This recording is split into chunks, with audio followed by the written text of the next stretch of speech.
Good morning India. चलिए जानते हैं आज की ताजा देश और दुनिया की 25 बड़ी खबरों को सिर्फ 5 मिनट में। अभी तक आपने इस वीडियो को लाइक और चैनल को सब्सक्राइब नहीं किया तो प्लीज कर लीजिए।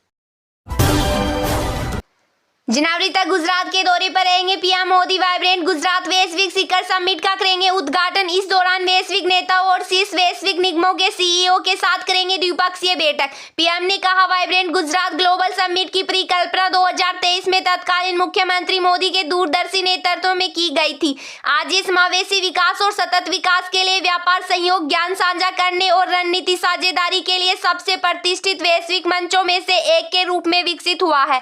इसके अलावा विकसित भारत संकल्प यात्रा के लाभार्थियों से संवाद। प्रधानमंत्री नरेंद्र मोदी के खिलाफ आपत्तिजनक टिप्पणी के बाद मालदीव पर भारत का गुस्सा कम होने का नाम नहीं ले रहा है। मालदीव पर आम लोगों के साथ साथ अब भारत की दिग्गज ट्रेवल कंपनियों ने भी अपने गुस्से का इजहार करना किया शुरू। इसे माई ट्रिप ने सस्पेंड की सभी फ्लाइट्स बुकिंग।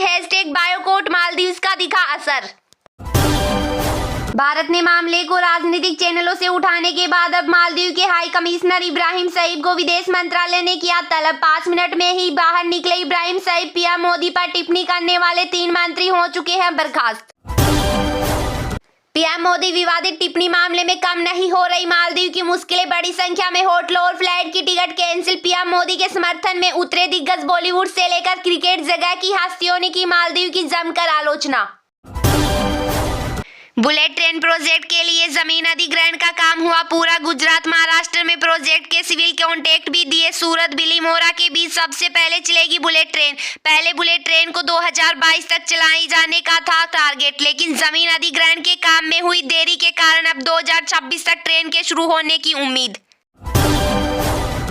विकसित भारत संकल्प यात्रा के 50 दिन पूरे। 11 करोड़ लोग इससे जुड़े। प्रधानमंत्री नरेंद्र मोदी ने वीडियो कॉन्फ्रेंसिंग के माध्यम से विकसित भारत संकल्प यात्रा के लाभार्थियों से की बात। इसमें पीएम अलग अलग राज्यों के लाभार्थियों से वर्चुअली जुड़े। प्रधानमंत्री मोदी बोले, विकसित भारत संकल्प यात्रा से हम समाज में अंतिम पायदान पर खड़े व्यक्ति तक पहुंचते। 25 जनवरी तक चलेगी यात्रा।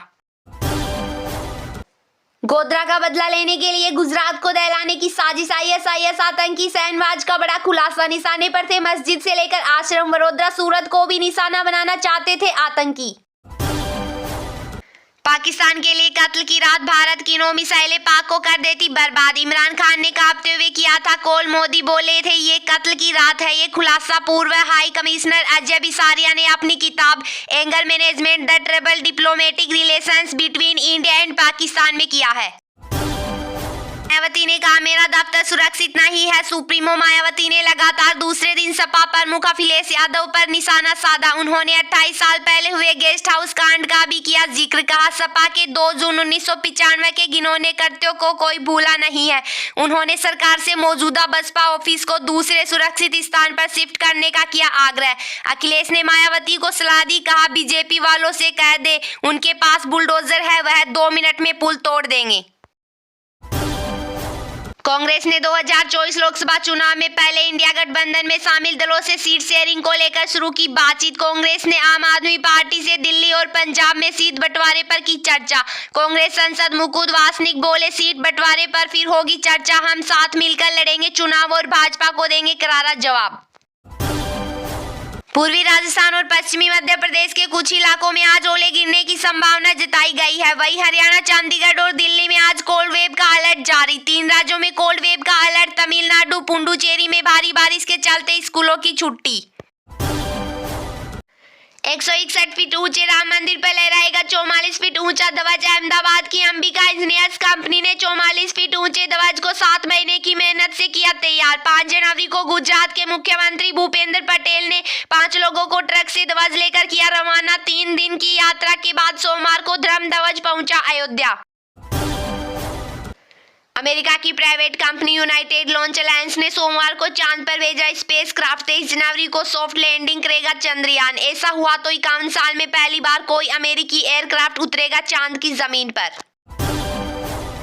सुरेंद्र पाल टीटी राजस्थान के इतिहास में पहले व्यक्ति जिन्हें विधायक बनने से पहले मिला मंत्री पद। श्री किरणपुर सीट से विधानसभा चुनाव हारे सुरेंद्र टीटी। भाजपा सरकार बनने के बाद सीएम भजनलाल शर्मा पहली सियासी परीक्षा में हुए फेल। टीटी को कांग्रेस प्रत्याशी रूपिंदर सिंह कुन्नर ने 11,261 वोटों से हराया।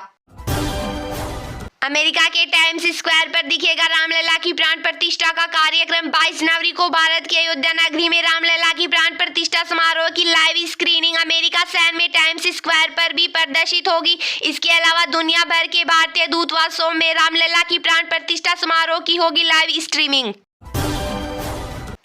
पीएम मोदी ने प्रधानमंत्री शेख हसीना से की फोन पर बात। बांग्लादेश चुनाव में ऐतिहासिक जीत की दी बधाई। बांग्लादेश में प्रधानमंत्री शेख हसीना की पार्टी ने लगातार चौथी बार बहुमत हासिल करते हुए ऐतिहासिक जीत दर्ज की। शेख हसीना अब लगातार चौथी बार बांग्लादेश की प्रधानमंत्री की कुर्सी संभालेगी। उनकी पार्टी अवामी लीग ने 300 में से 204 सीटें जीती है।